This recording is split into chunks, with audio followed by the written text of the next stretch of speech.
Recapitulando, lo que hemos tratado de presentar hasta aquí es una doble vía de acceso a la realidad de la sustancia humana como compuesto.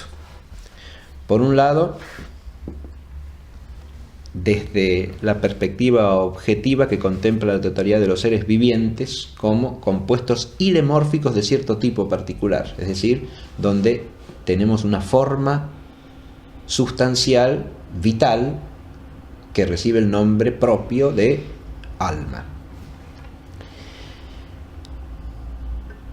Por otro lado, una vía complementaria que está asociada a la tradición del espiritualismo francés y que habla de una composición experimentada por el hombre al experimentar su propia vida entre aquella pasividad por la cual el hombre desde su ser está ligado con todo el mundo físico que lo rodea y una actividad distinta y propiamente humana que supone una raíz otra, porque se trata de actividades que, lejos de proceder de la pasividad en relación con el mundo exterior, proceden de un núcleo autónomo de actividad, lo que se manifiesta en el hecho de que estas actividades son de otro orden y aún hasta opuestas a aquellas que se experimentan como causadas por razón de la pasividad de nuestro ser en relación con el mundo en torno. De manera tal que habría una composición también experimentada que tiene que ver con la experiencia del propio vivir y que muestra ya en el hombre una realidad compuesta. En los dos casos lo que aparece es una composición peculiarísima, y es esto lo que vamos a profundizar. Es la composición que solemos llamar espiritual corpórea, ¿no? Porque, ahora volviendo a la línea principal y primera, es manifiesto que siendo el hombre un ser viviente corpóreo, tenemos que reconocer en él la composición ilemórfica, ¿no?, en relación de su generabilidad y su corruptibilidad en el orden sustancial. De modo que hay una composición ilemórfica.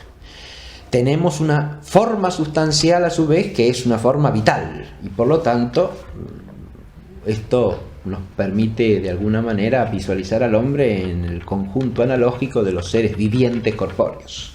Pero se trata de una forma vital sui generis, y esto es lo que decíamos también en la clase pasada, y es esto lo que se manifiesta también en la otra vía complementaria por la cual podemos reconocer intelectualmente, filosóficamente, esa composición de la naturaleza humana y de la sustancia humana. La forma sustancial del hombre es una forma sustancial de naturaleza singular.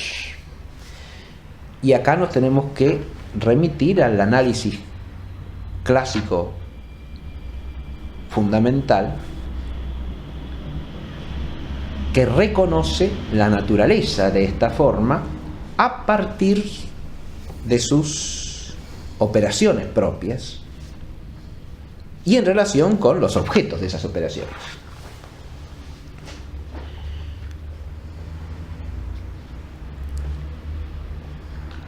Más adelante desarrollaremos todo el universo de la operatividad vital humana, pero aquí basta recordar lo siguiente. Tenemos en el hombre operaciones de tipo vegetativo, tenemos operaciones de tipo sensitivo, pero también tenemos operaciones que son propias del hombre, que son las operaciones que llamamos intelectuales o racionales. El acto de entender y el acto de amar. Lo que importa acá es ahora analizar estos actos no desde el punto de vista estrictamente operativo, sino desde el punto de vista de la naturaleza de los actos en relación con la naturaleza de sus objetos.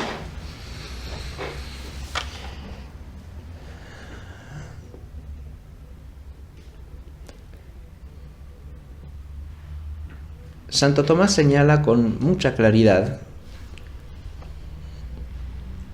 siguiendo en esto y resumiendo al mismo tiempo, sintetizando adecuadamente tanto a Aristóteles como a San Agustín, que la actividad de la inteligencia humana se nos manifiesta como claramente irreductible a la esfera del ser corpóreo, por ser su objeto propio incorpóreo.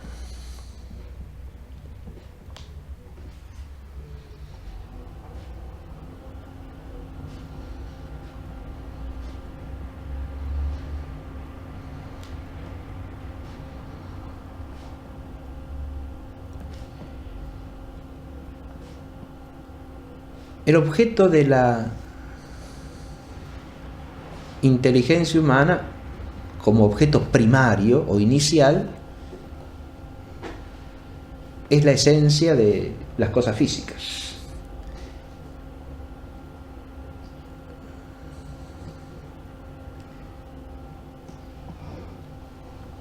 A partir de lo cual la inteligencia humana sube abstractivamente,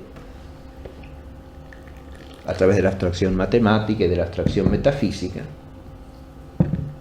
hacia objetos puramente inmateriales, que son los que se dan en el tercer grado de abstracción. Cuando tenemos en cuenta el alcance total de la inteligencia humana, advertimos que la inteligencia humana capta lo que es esencial, capta lo universal.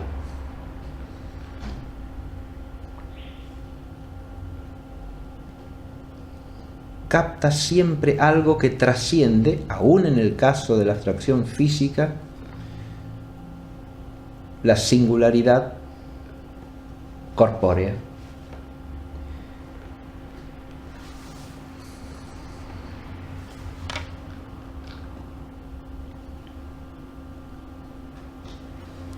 Y que trasciende la objetividad corpórea, aun cuando ésta esté de alguna manera universalizada, como puede darse en la imaginativa.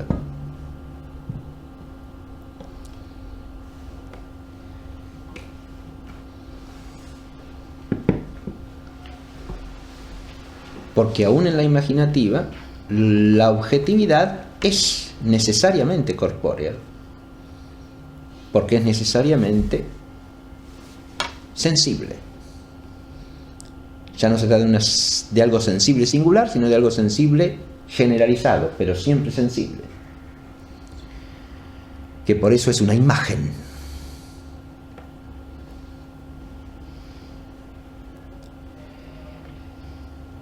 En cambio, el objeto propio de la inteligencia en toda su extensión no es algo sensible.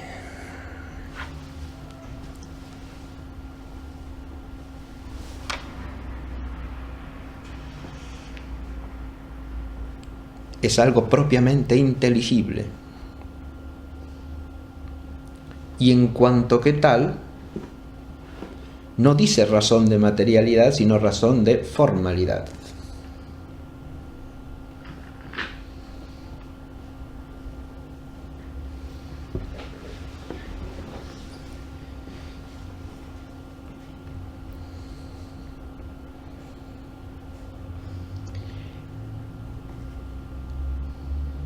La inteligencia humana, para decirlo más ampliamente y prescindiendo de detalles, capta el ser de las cosas.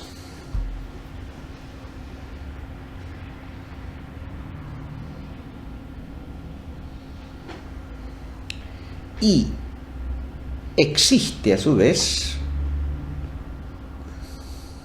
y esto es importante advertirlo porque hace al fin natural de la potencia que está asociado a su objeto, para captar la verdad,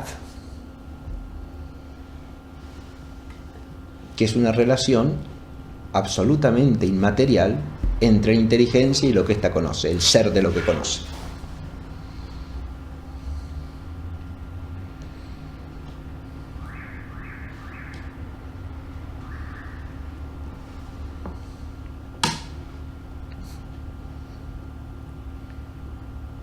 Por otro lado, si bien su objeto primario es la esencia de las cosas materiales, su objeto terminativo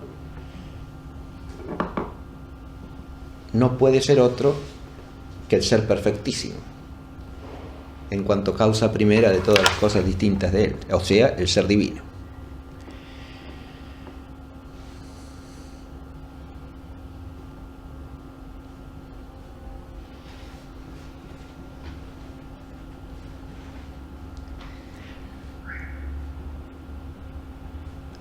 Sea que atendamos a la objetividad inteligible en toda su amplitud en cuanto a universalidad formal, sea que atendamos al fin natural de la potencia, que es la verdad, sea que atendamos a su objeto eminentísimo, que es el ser divino, por todos lados aparece la misma verdad, y es que la inteligencia existe para captar un objeto radicalmente inmaterial.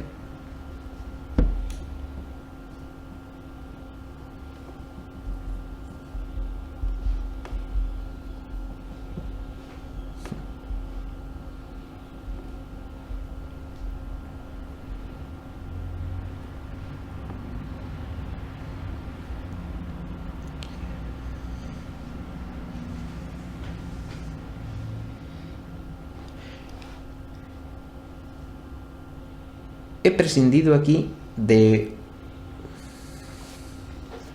la abstracción que parte de la experiencia interior. Aquí podríamos tener un punto de confluencia con la otra corriente que mencioné, que es la del espiritualismo francés.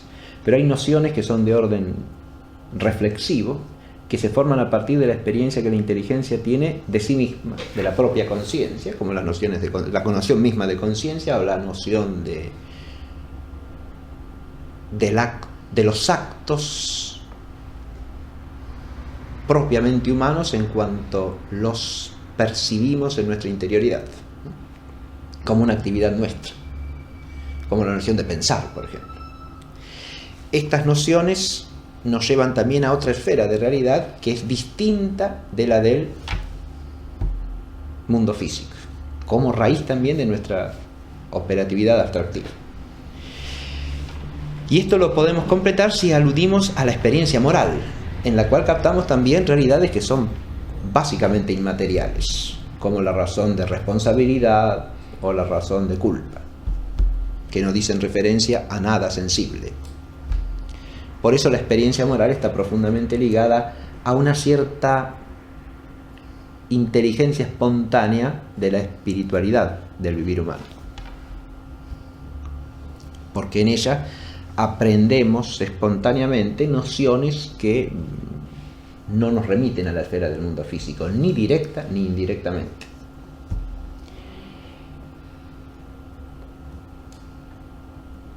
Esto lo digo como transición para ir al objeto de la voluntad, porque la otra actividad propiamente humana es la actividad de la voluntad, o sea, el amor.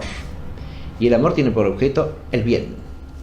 Esto presupone la inmaterialidad del objeto de la inteligencia, pero la muestra o la manifiesta por su propia vía.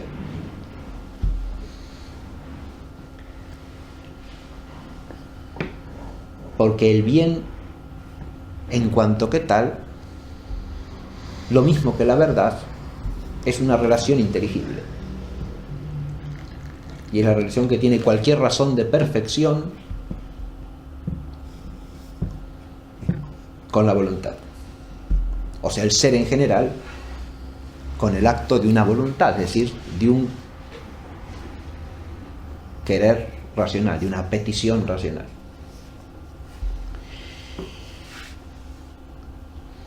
Así que esto que estamos diciendo está relacionado con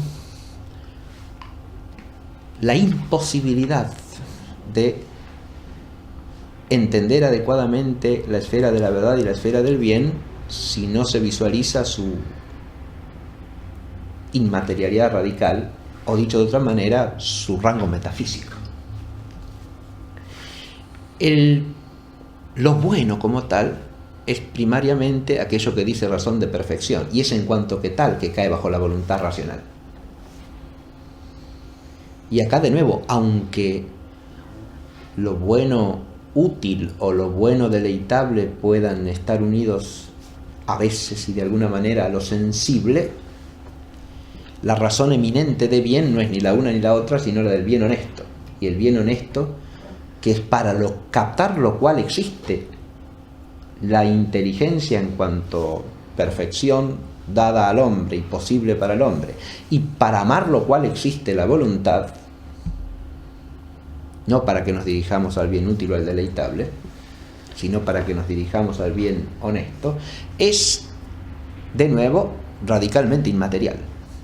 Porque la razón de ser justo o la razón de ser valiente no se pueden asociar a objeto material alguno. Son constituidas por una objetividad que trasciende de toda materialidad.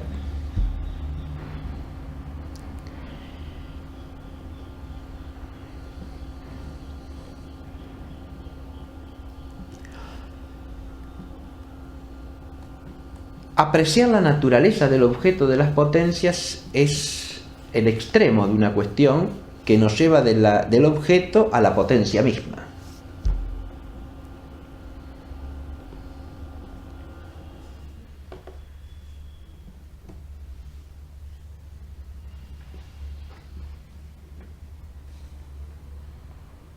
Y es claro que una potencia que recibe en sí un objeto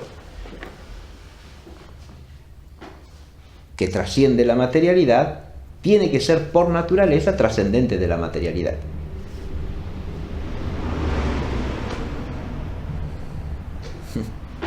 No puede haber potencia que sea inadecuada al objeto.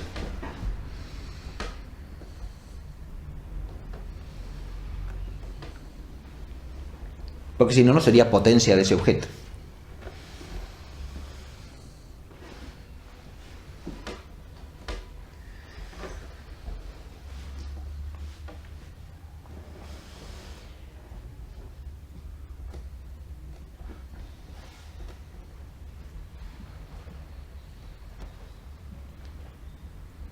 Las potencias sensitivas son potencias que pertenecen a la esfera de la materialidad, precisamente porque captan o reciben en sí una objetividad que es de orden material, que es de orden físico, de orden corpóreo.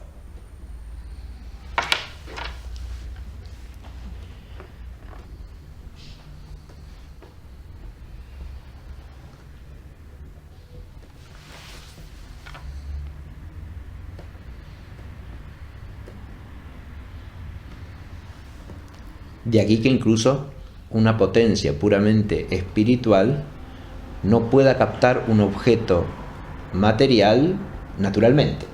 Podrá hacerlo preternaturalmente o sobrenaturalmente, pero no naturalmente. Porque tiene que haber adecuación o proporción entre la potencia y el objeto que ésta alcanza y que asimila. Recordemos que acá nos ayuda la noción de conocimiento, ¿no? El conocimiento es siempre la captación o recepción de la forma de otro como otro. Pero no podemos recibir la forma o determinación de lo otro sin una potencia, o si no es en un acto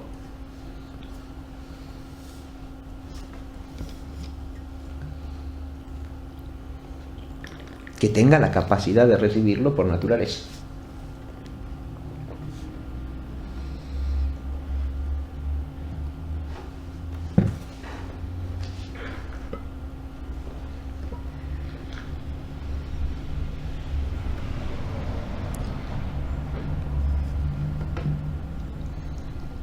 Reconocida, por lo tanto, la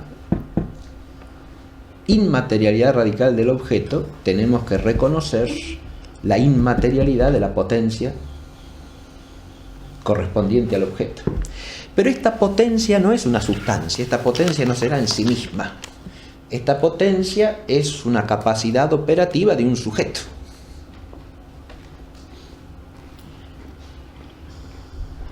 Es una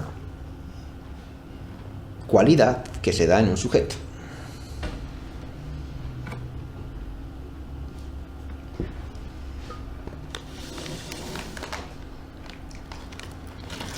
Este sujeto tomado totalmente es el hombre, en este caso, pero tomado de manera inmediata y primaria es el alma del hombre, es decir, su principio vital.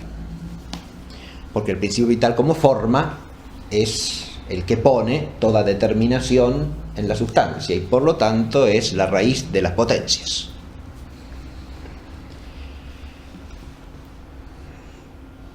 El análisis del objeto y de la potencia lo podemos recibir en la operación, porque en la operación se da la actualización de la potencia por la captación del objeto.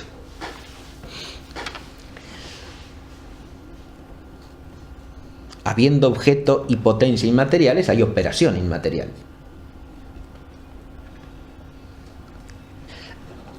Advirtamos que aquí inmaterial quiere decir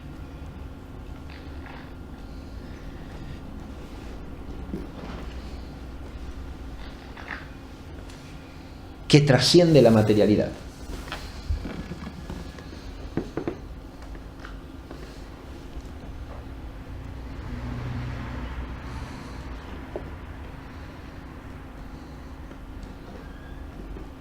Y acá la expresión está adecuadamente usada precisamente por tratarse del conocer humano o del apetecer humano,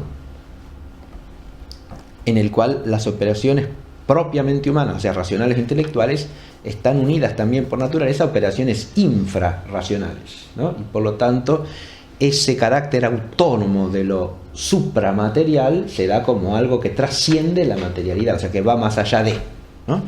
Que aun cuando arranque a partir de ella o arraigue en ella, en relación con sus objetos, la trasciende. Esta intelectualidad trascendente de lo material hay que atribuirla a la operación, pero acá es donde tenemos que recurrir al principio ontológico de la operación sigue al ser. Si hay una operación que no depende de la materialidad, por su objetividad y por su potencialidad, el sujeto de la operación tiene que ser independiente de la materialidad y por lo tanto tiene que ser formalmente no material. Tiene que ser de una naturaleza que supera la naturaleza material y es lo que llamamos intelectual o espiritual.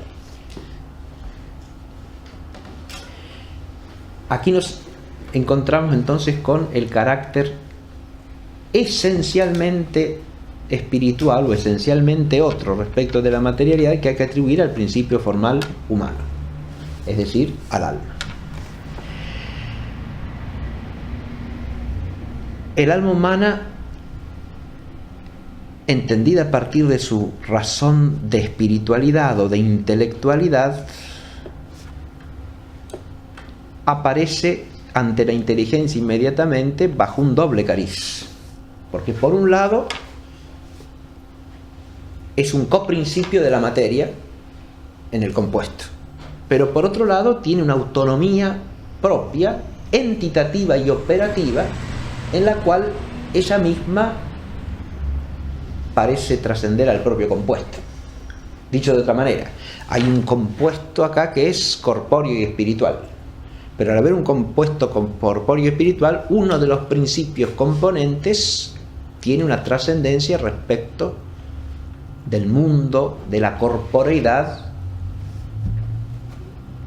y hace que la sustancia o la naturaleza compuesta pertenezca al mismo tiempo a esas dos esferas, digamos, a esos dos mundos, si se quiere, el del cuerpo y el del espíritu.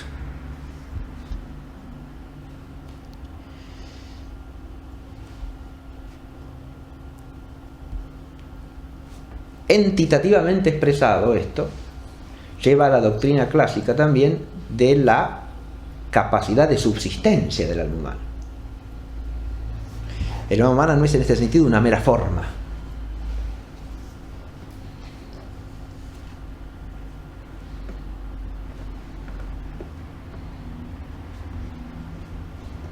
Es forma, sí señor, pero al mismo tiempo es cierta sustancia. Sustancia incompleta en el orden de naturaleza, como dice Santo Tomás, pero cierta sustancia. y cierta sustancia por su capacidad para subsistir. Y esta capacidad para subsistir le viene de su naturaleza espiritual, de su intelectualidad óntica.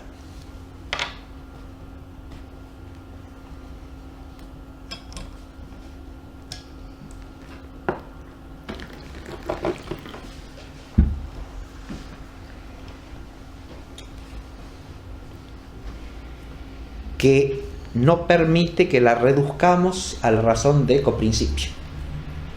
Es un coprincipio, pero no es meramente un coprincipio.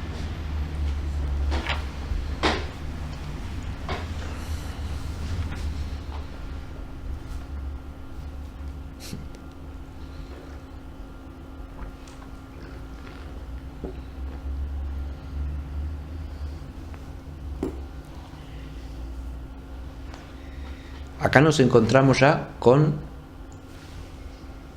a la luz de, perdón, acá nos encontramos ya con una composición que es de otro orden. Por eso empecé de entrada con esas dos vías sobre la composición de la naturaleza humana, de la sustancia humana.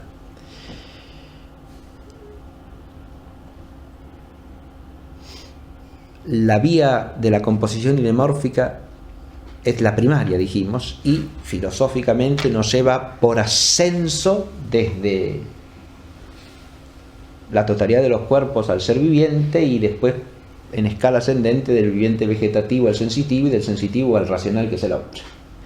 Pero al llegar al hombre tenemos que tener clara conciencia de que estamos haciendo un ascenso analógico, no unívoco, y que lo que se llama alma no es del mismo modo en cualquier viviente, como lo que se llama forma no es del mismo modo en el ser inerte que en el ser viviente, ¿no? La razón de forma sustancial es una razón analógica, y acá hemos llegado a la culminación de la razón analógica del ilemorfismo, en el cual la forma es forma de un ser corpóreo, pero por ser ella misma de naturaleza espiritual e intelectual es forma de un ser corpóreo que al mismo tiempo es un ser espiritual. Y por lo tanto es una forma totalmente sui generis. Es una forma que no se puede identificar en su razón de forma con ninguna otra. Es forma. Se le pueden aplicar ciertos principios que son comunes a toda forma, analógicamente, sí señor. Sigue siendo el principio determinante y actuante del compuesto ilemórfico, sigue siendo el acto primero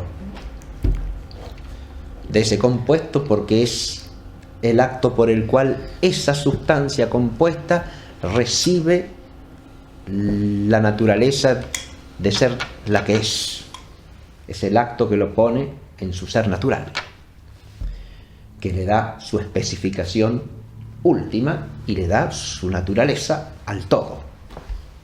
Es por ser el acto primero, ¿no? Todo eso lo podemos decir, pero es un acto primero de naturaleza que por sí misma trasciende la corporeidad, de modo que al informar la materia establece una naturaleza material irreductible al orden de la materialidad, para decirlo por lo menos negativamente. Es decir, establece una naturaleza material, una naturaleza que es parte del cosmos físico, pero que al mismo tiempo lo trasciende, lo rebasa.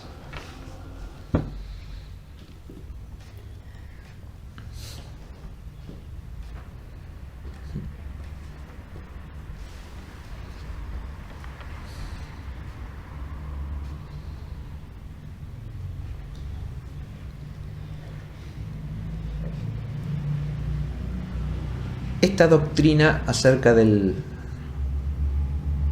compuesto humano nos permite advertir filosóficamente, por un lado, la nobleza propia de la naturaleza humana, por otro, su complejidad extrema, no extrema por grados, sino extrema porque es la unión de dos realidades distintas. Es como un punto de inflexión, como la concreción de una unidad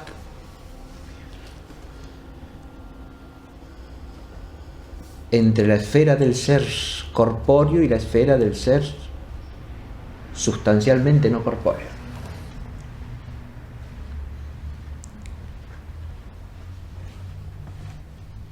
Eso que algunos autores antiguos llaman el concreto máximo, ¿no? La concreción máxima, que es lo que está en la raíz de esa noción del hombre como microcosmos o resumen del orden total del universo.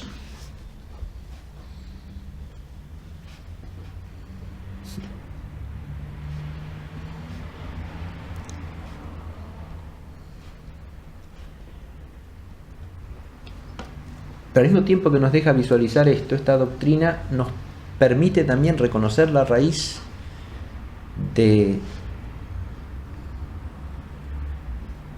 la complejidad y las tensiones que se dan en el vivir humano y que aparecen a la propia experiencia que el hombre tiene de su propio vivir. En el hombre a veces hay polaridades que tensan su existencia precisamente por la composición de su naturaleza. Hemos aludido ya en esta misma clase a la experiencia de esas tensiones que a veces se producen entre operaciones de distinto orden en nuestro ser y que las experimentamos como una tensión, ¿no? Esto en una naturaleza homogénea, diríamos, totalmente, no puede darse, ¿no? Esto se da en la razón del ser esto posible en el hombre, aparte los desequilibrios de la condición humana, que ya son algo distinto a la propia naturaleza, echa su raíz en la propia naturaleza humana, al menos bajo la forma de tensión entre esas dimensiones del operar que arraigan en estratos ónticos distintos, porque una cosa es la operatividad vegetativa del hombre y otra cosa es su operatividad racional. Y entre la una y la otra pueden darse tensiones, obviamente, que de ninguna manera obstan a la unidad sustancial. Precisamente se dan tensiones en un mismo ser porque son aspectos parciales del mismo los que dan lugar a estas tensiones. Y que se dan en el mismo ser y son experimentadas por un ser único, eso es un dato de experiencia evidente y manifiesto que no se puede levantar. Entonces, no es que nosotros tengamos que concluir de ahí que hay una especie de no unidad. No, la unidad es lo que se impone a admitir. Es una unidad sustancial, pero con una tensión operativa, ¿no? Que es lo que explica esa complejidad de la experiencia también. Entonces estamos dando con un núcleo inteligible de la naturaleza humana que nos permite entender filosóficamente, insisto, por un lado, la nobleza de la naturaleza humana en relación con la totalidad del cosmos y su superioridad en relación con el resto del mundo físico, ¿no? Eso que también aparece, como veíamos en la clase pasada, desde el punto de vista de la experiencia que el hombre tiene de su propia ubicación en la realidad, ¿no? Hemos hecho alusión a ciertas notas que señala Cicerón en relación con la corporeidad humana como una corporeidad distinta a la del resto de los seres vivientes de la Tierra y que está asociada precisamente a su racionalidad, ¿no? Y en lo que él veía como muchos pueblos antiguos lo han visto aún en su visión común o vulgar, ¿no? En lo que él veía una cierta semejanza del hombre con lo divino, ¿no? Y un parentesco con el mundo divino al mismo tiempo que el hombre vive en la tierra, ¿no? Esta cita de Cicerón, podríamos decir lo mismo hablando de Platón, ¿no? O de muchos otros autores antiguos, nos lleva a advertir que cuando el filósofo se hace cargo de esta complejidad del hombre, está dando cuenta de algo que de manera más o menos vaga, pero totalmente cierta, se sabe y se entiende aún antes que la filosofía.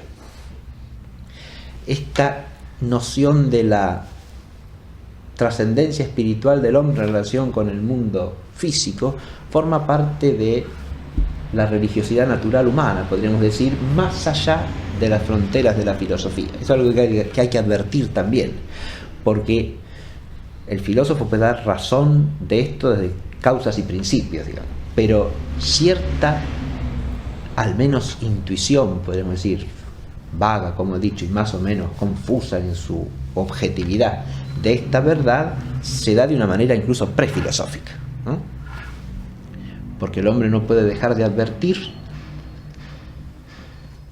en sí mismo la complejidad de su operatividad, la irreductibilidad de su vivir a lo físico.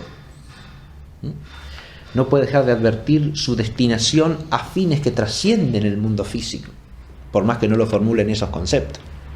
Y no puede dejar de advertir su vínculo con lo trascendente en general, o con lo absoluto. Y ahí nos topamos con algo que también nos puede explicar esta presencia extrafilosófica de esta verdad. Santo Tomás, cuando habla de la incorruptibilidad de la naturaleza humana, tema en que todavía no hemos entrado, pero lo anticipo porque tiene que ver precisamente con la naturaleza intelectual o espiritual del alma humana,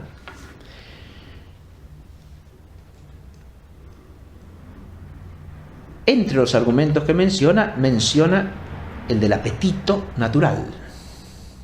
Un apetito natural nunca puede ser vano. Y en la naturaleza humana se da el apetito natural de un vivir no limitado por la corporeidad, es decir, de un vivir incorruptible. ¿Y eso por qué? Dice Santo Tomás. Porque eso no se puede confundir con un deseo de sobrevivir como se da en cualquier ser viviente. Y todo ser viviente desea conservar su vida. No se trata de eso. Se trata de un apetito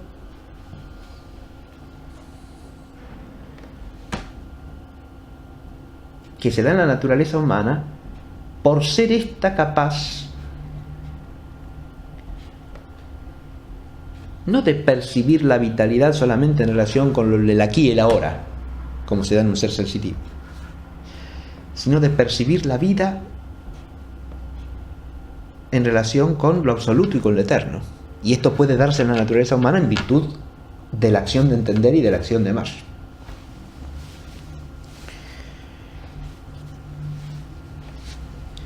Advirtamos que el apetito natural de la inteligencia es por la verdad, y el apetito natural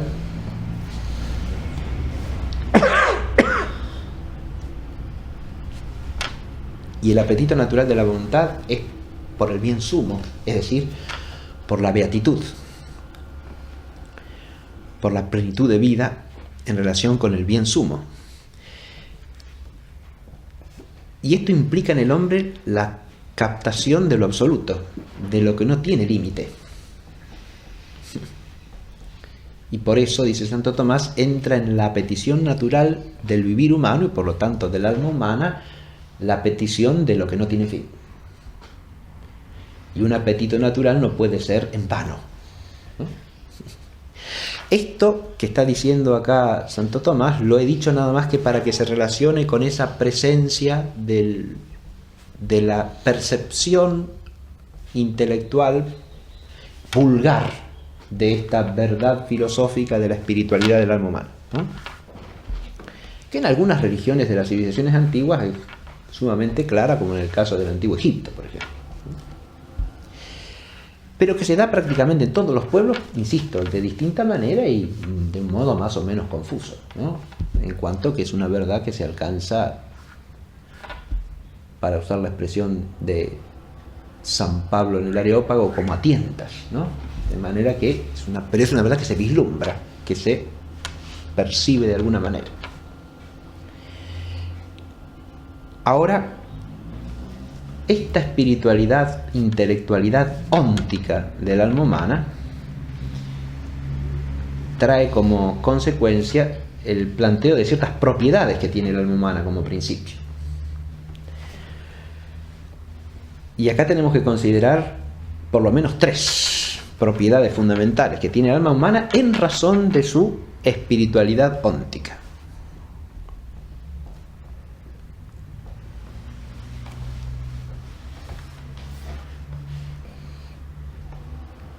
Una primera hace a su origen.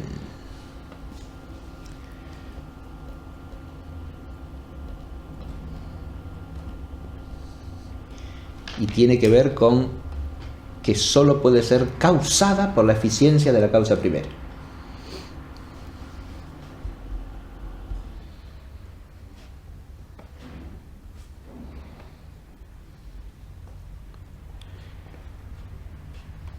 O como lo dice sucintamente Santo Tomás, solo Dios puede ser su causa.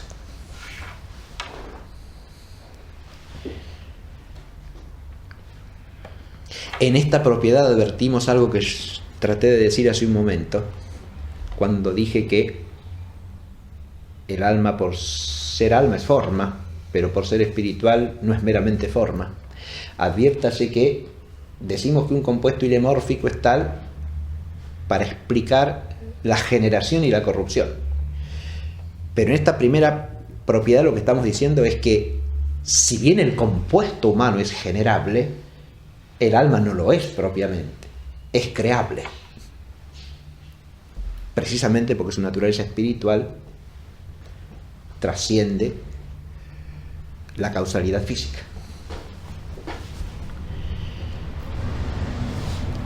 La otra propiedad que tenemos que tener en cuenta es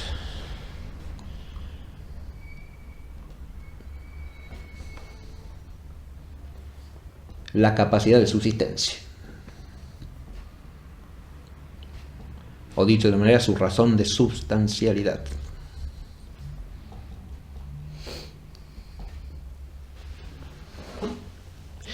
Acá, si nos atenemos al lenguaje de Santo Tomás, decimos, es una sustancia incompleta en el orden de naturaleza. Porque la naturaleza humana no es el alma sola. La naturaleza humana es la totalidad del compuesto. Pero es sustancia. De nuevo, una sustancia sui generis. Tiene sustancialidad de un modo distinto, ciertamente. Pero tiene sustancialidad en cuanto tiene capacidad de subsistencia en sí misma. Y la tercera propiedad que tenemos que entender en relación con la naturaleza del alma es la incorruptibilidad natural.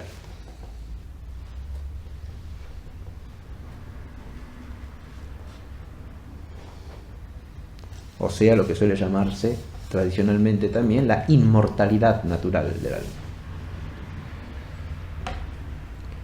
Esto alude a que la corrupción del compuesto no conlleva la corrupción del principio formal.